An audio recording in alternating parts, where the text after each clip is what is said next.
তো হে এভৰিৱান, মোৰ নাম হৈছে অৰূপ বৰ্মন আৰু মই যে আনবক্সিং কৰিম এইটো Panasonic Eluga i5, যেটো আপোনালোকে বক্স পাব কিবা এনেকুৱা ধৰণৰ, য'ত আপোনালোকৰ এইটো এনেকুৱা সিল্ক আছে, মোবাইলটো নিচিনা বক্সটো সিল্ক আছে।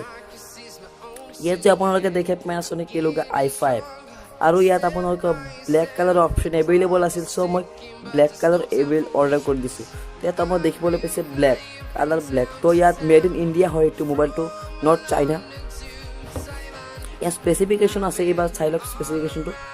5 ইঞ্চৰ IPS ডিছপ্লে পাব, এণ্ড্ৰইড নগদ পাব, 1.2 GHz কোৱাড কোৰ প্ৰচেছৰ পাব আৰু 2 GB ৰেম পাব আৰু 16 GB ইণ্টাৰনেল ষ্ট'ৰেজ আৰু 13 megapixel auto focus rear camera আৰু 5 মেগাপিক্সেল ফ্ৰণ্ট কেমেৰা পাব, য'ত একদম পাছৰ মেটেল তাৰমানে বডিটো একদম মেটেল বডি হ'ব আৰু ফিংগাৰপ্ৰিণ্ট সেন্সৰ পাব, GPS wifi dual SIM 4G 3G 2G আৰু 2500 mAh বেটাৰী।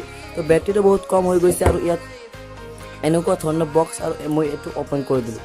তো বক্সটো অ'পেন কৰাৰ পাছত এনেকুৱা এটা মোবাইল পাই যাব, য'ত মই এইটো এনেকৈ মোবাইলটো থৈ দিম। প্ৰথমতে মই মোবাইলটো ইয়াত থৈ দিলোঁ আৰু ইয়াত মোবাইলৰ ভিতৰত কি আছে, ইয়াত স্পেচিফিক এক্সেছৰিজবিলাক মই সেইটো দেখুৱাই আছোঁ। তো ইয়াত যদি আপোনালোকে চাই ইয়াত কিবা কিবি আছে, তো কি আছে এইটো দেখুৱাই আছোঁ মই। তো ইয়াত আছে এটা স্ক্ৰীন গাৰ্ড মানে স্ক্ৰীন পেপাৰ হয়, আৰু এটা quick start guide Eluga i5, আৰু ইয়াত বাকী একো নাই। আৰু ইয়াত এটা ৱাৰেণ্টি কাৰ্ড আছে, য'ত আপোনালোকে এনেকুৱা ধৰণৰ দেখিবলৈ পাব Panasonic Eluga i5 বুলিতো লিখা নাই, Panasonic ৱাৰেণ্টি কাৰ্ড। তো এইটো বক্সত আছিলে এইকেইটা, আৰু বেলেগ একো নাই। তো ইয়াত যদি আপোনালোকে এনেকৈ চাই, তো এটা প্ৰথমতে পাব চিম ইজেক্টৰ পিন, এইটো এইটো ইয়াত আছে, আৰু ইয়াত এইটো হ'ল এটা কি আছে এইটো মই দেখুৱাই আছোঁ আপোনালোকক। তো ইয়াত আছে এটা মাইক্ৰ' USB কেবল, তো এইটো হৈছে এটা মাইক্ৰ' USB কেবল, আৰু ইয়াত এটা ইয়াৰফোন পাই যাব। তো এইটো Panasonic ইয়াৰফোনটো এতিয়ালৈকে দি আছে, এতিয়ালৈকে বন্ধ কৰা নাই, কিন্তু বাকী ফোনবিলাকে ইয়াৰফোনটো বন্ধ কৰি দিছে। তো আৰু আমাৰ বক্সৰ ভিতৰত এটা আৰু ৰৈ গৈছে, যিটো হৈছে চাৰ্জাৰ, যিটো ফাষ্ট চাৰ্জাৰ ছাপোৰ্ট নকৰে, নৰ্মেল চাৰ্জ হয়। তো এইটো হৈছে আমাৰ চাৰ্জাৰ, এইটো নৰ্মেল চাৰ্জাৰ বুলি ক'ব পাৰিম, আৰু বাকী এখন জাষ্ট Panasonic ব্ৰেণ্ডিং আছে। তো এইটো আমি এতিয়া চাইডত ৰাখোঁ, আৰু বক্সত আপোনালোকে ডাইৰেক্ট খালি এইখিনি পাব, আৰু বাকী একো নাই।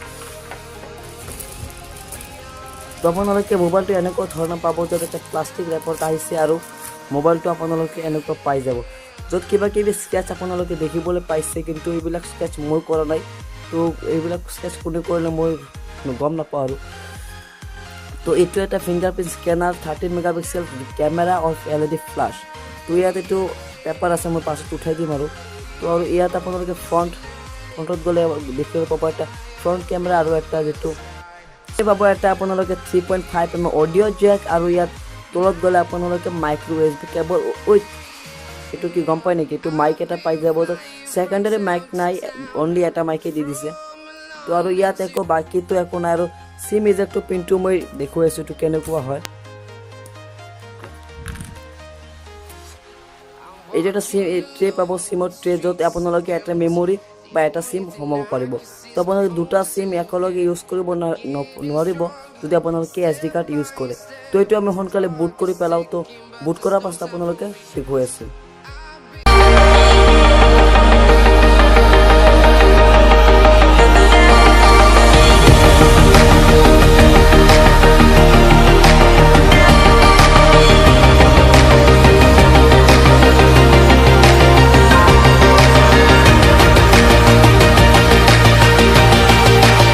তো মোবাইল বুট কমপ্লিট হৈ গৈছে, আৰু ইয়াত মই এটা পিন ৰাখি দিছোঁ, য'ত পেটাৰ্ণ ৰাখি দিছোঁ এনেকুৱা, আৰু মই ফিংগাৰ প্ৰিণ্টো এড কৰি দিছোঁ। তো ফিংগাৰ প্ৰিণ্ট যদি আপোনালোকে দেখিবলৈ পায়, বেছি ফাষ্ট নহয়, শ্ল' মানে নৰ্মেল চলি যাব আপোনাৰ নৰ্মেল লাইফৰ কাৰণে।